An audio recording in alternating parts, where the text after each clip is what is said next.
कुरान मजीद फुरकान हमीद ની સૂરા તાહા શું કીધું? સૂરા તાહાની આયતે પાક છે. વમન આરદા અન ધિક્રી ફઇન્ન લહુ માઈશતન દલકા વનહશુરુહુ યૌમલ કિયામતી આમા. આ કુરાન મજીદ ફુરકાન હમીદ ની આયતે પાક છે. એને આપણે આવી રીતના સમજો. અલ્લાહ તાલા ફરમાવે છે કે જે અલ્લાહના zikરથી મોઢું ફેરવી લે છે, અલ્લાહના zikરથી, અલ્લાહની યાદથી, અલ્લાહને યાદ કરવાથી, કુરાને મજીદથી, કુરાને મજીદની તિલાવતથી, રબની ઇબાદતોથી મોઢું ફેરવી લે છે, અમે એના માટે દુનિયા તંગ કરી દઈએ છીએ. એનું જીવન ગુજારવું મુશ્કેલ થઈ જાય છે. મઈશતન દનકા, એની રોજી તંગ થઈ જાય છે, એના ગુજર બસર તંગ થઈ જાય છે, અને કયામતના દિવસ એને આંધળો ઊભો કરવામાં આવશે.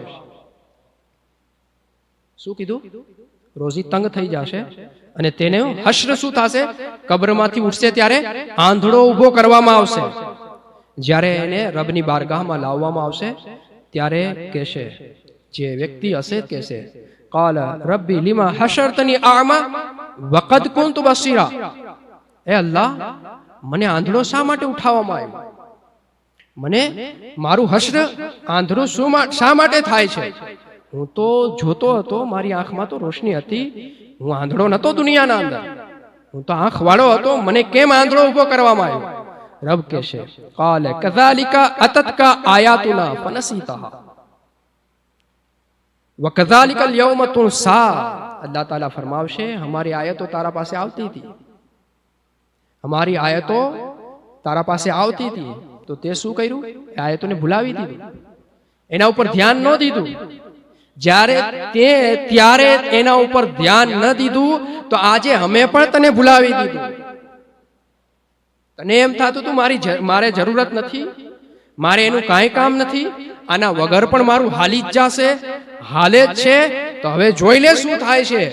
આ કુરાન મજીદ ફુરકાન હમીદની સૂરા તાહાની આયતો છે, 124 થી 126 સુધીની. આ 3 આયતો અગર કોઈ સમજી જાય તો એના માટે કાફી છે. બલકે આને લખીને સામે રોજ રાખો કે અલ્લાહ તાલા શું કહે છે? રોજી તંગ કેમ થાય છે? ઇબાદત છોડવાથી. રોજી તંગ કેમ થાય છે? કુરાન છોડવાથી.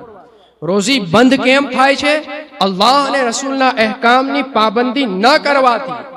કોઈના કરવાથી કાંઈ થતું નથી. કોઈ રોજી બંધ કરી શકે એવું છે જ નહીં. રોજી બંધ થાય છે એ વાત સાચી, પણ કરનાર કોણ? આપણે પોતે જ. આપણે પોતે જ. સીધા ટ્રેક થી હટી જાઓ, પછી તો ગાડી ઊંધા ટ્રેક પર જાય તો શું થાય? એક્સિડન્ટ જ થાય ને. એક્સિડન્ટ જ થાય. અને એક્સિડન્ટ પછી ગંભીર કઈ બાબતનું થાય એ તો થયા પછી જ ખબર પડે.